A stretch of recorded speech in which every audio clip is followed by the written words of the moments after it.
Hey guys, hope you guys are doing well. We're on the last week of school, can you believe it? So, no new homework after Thursday. Everything has to be turned in per this administration by midnight next week on Tuesday. So, keep those things in mind. And hope you did VCRP because that's 10% of your score. So, anyway, hope you guys are doing well. And we're going to dive into our fourth poem, and this one is a little different, so make sure you're focused. Always watch the video first to make sure that you get all the details. This poem is called a Diamante, which is an Italian word for diamond, because it's kind of diamond shaped. It's also going to be the first poem we do that is what I call hot dog style. That means it's going to be horizontal, okay? So rather than vertical or hamburger style, we're doing this one horizontally. So I have an example here from last year. First thing you need to do, guys, is you're going to come up with two opposites. Now, everything in this poem has an opposite, and it has to be a perfect opposite.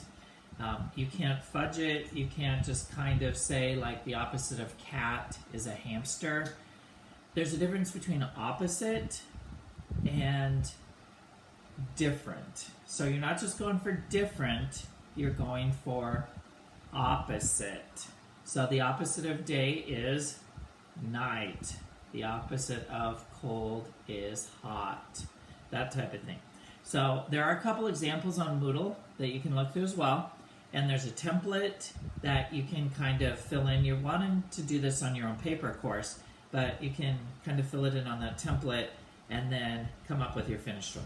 And again, it's going to be hot dog style.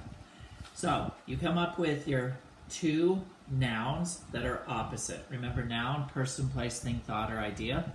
And once you have your two opposites, you want to plug those in on the template. I prefer, if there is indeed a positive and a negative opposite, that you end with a positive. It's not a rule, but it's kind of nice to end on a positive note, I feel. So for this example, I'm going to show you the opposites that they chose were hate and love. Okay? So if you went up to somebody and said, what's the opposite of love? They would say hate. Okay? So very clear. In this case, obviously, one is positive and one is negative. So what do you do with those? You put those on the top line and the very bottom line. There's just going to be one word, and those are our two noun opposites, which is pretty much what the poem is about.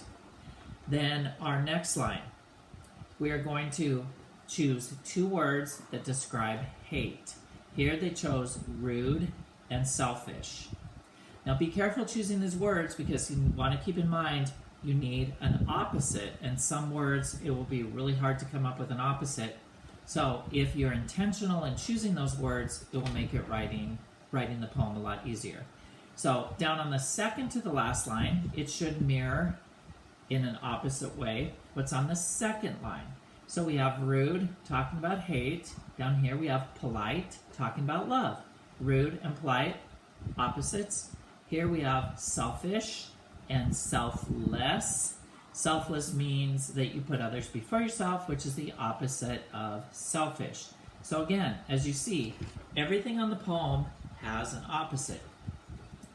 Lines 3 and 5 are perhaps the trickiest. And be careful with this because you don't want to make up words. I know we have poetic license, but let's not make up words for this. These should be real words.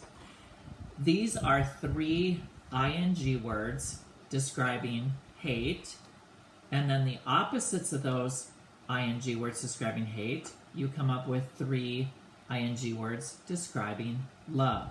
So whereas we have destroying, we have building, we have degrading, we have praising. If you don't know what degrade means, it means to put somebody down rather than build them up.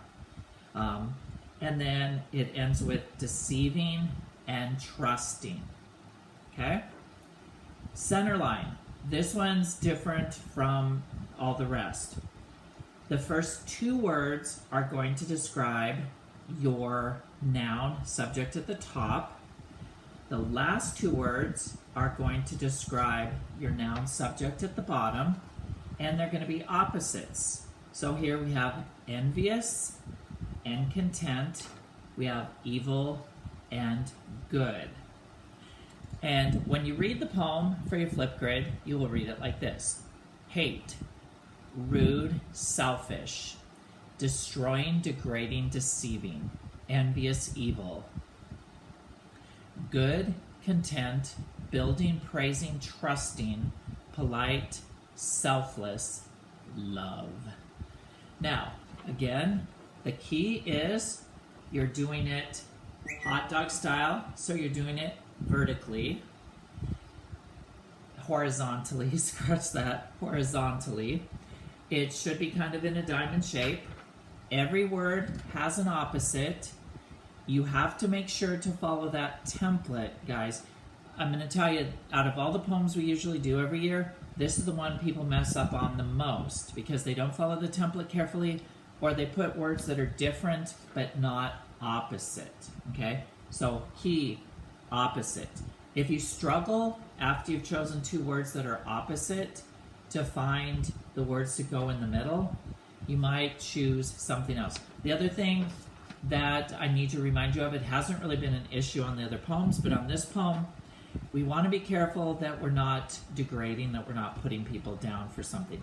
Every year, there's a group of kids that wants to do Democrat and Republican. So they hate on one party and build the other party up. I would stay away from things like that. It doesn't have to be a good thing and a bad thing, nor should you make it that way. For instance, every year I have kids do cats and dogs. They can take it a little too far.